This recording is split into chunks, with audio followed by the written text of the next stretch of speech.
Okay, let's look at public policy. So, let's take a look at the market here. Now, we don't call it externality, but you can think of it. You can think of this overconsumption in the first period as a case of externality. Right? There's a good analogy to make here. So you can think of it as this: currently, right, the market for the first period only sees the supply and demand here. They see the supply and they see the demand, right? But what they don't see is that by consuming at any point any quantity beyond 50 tons, there is a cost that is imposed on the second period. Okay, so that's why there's a kink here. So this curve, though, meaning this part here plus the kink part upwards, this is basically, you can think of this as the actual social cost to consumption that the first period should consider. Right? And if we consider all of the costs, then similar to an externality example, right? If we consider all of the costs, then we should be consuming at 150. But instead, because this user cost is not being considered, we are consuming at 200. Okay, so how do we get the market to consume there?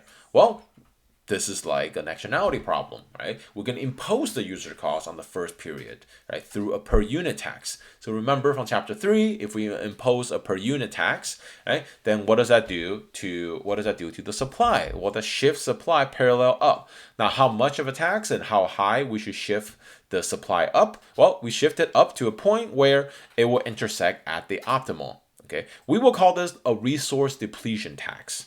Okay, and this could be a tax that we implement. We charge individuals or companies for every ton of copper, say, that they extract, right? And so now the market will see this curve, right? Now the new supply curve, because with the tax, the new supply curve is here, and the new market equilibrium will be the optimal allocation, will be the optimal equilibrium. So how much should the tax be? Well, to see that, to figure that out, we can look at here, right? Right. We can understand and focus on the incentive. Right? Why is the first period continue to consume beyond 150 tons? Well, because they still have a positive marginal net benefit. So then, if we charge a $25 tax per unit, that will make the marginal net benefit at 150 tons equals 0. Okay, if the marginal net benefit equals 0, then consumption will stop. So the amount of the tax will be at where the intersection here will be, where the marginal net benefit is. That will be $25 per ton. Okay. Now, what are some of the alternatives to a resource depletion tax? All right, well, direct government control of the resource, so it'll be extraction plus a stockpile, right? Meaning government controls the supply. If the government knows what the optimal should be, right, then the government could just either control the distribution through different time periods, or the government could extract everything and stockpile it and such. But this still requires that the government knowing what the optimal is. So when we talked about this before, this is still run into an information problem. Does the government really know what's the optimal quantity, right, that should be conserved? Secondly, now in our example, right, we've shown that if property rights are allocated, right, as suppose you let a mining company owns the mine for both periods, right, then across time, then the mining company will have an incentive to optimize and allocate resource efficiently, right? Now,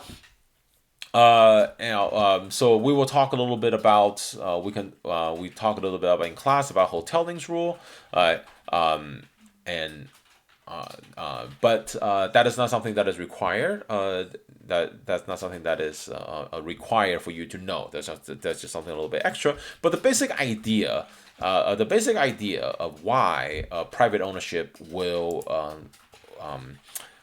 result into optimal allocation is this, right? Suppose that the mining company wants money today, right? So a mining company, then they will harvest the copper and they will sell the copper they will sell the copper to get money. That's the goal, right? Is to make money. But however, as the mining company harvests more copper today, there are two effects. One, it will drive down the price of copper today because now there's more supply of copper. And second, it will reduce the quantity of copper for the future because remember, this is a non-renewable resource. And what happens in the future? What happens when the quantity in the future is declined? Well, the value, the price of copper in the future increases. So now there's an incentive for the mining company to conserve and save copper for the future generation, right? In the future, because they want to capture that rent, they want to capture that profit, and it is this effect, right? It is this effect that states that under private ownership, right, this will lead to lower extraction rate. Right? It will generally lead to the optimal allocation. Now, in reality, is that true? No, right? And in class we talk a little bit. We talk a bit more about, and this is more of a discussion. That's why I'm not recording this part here.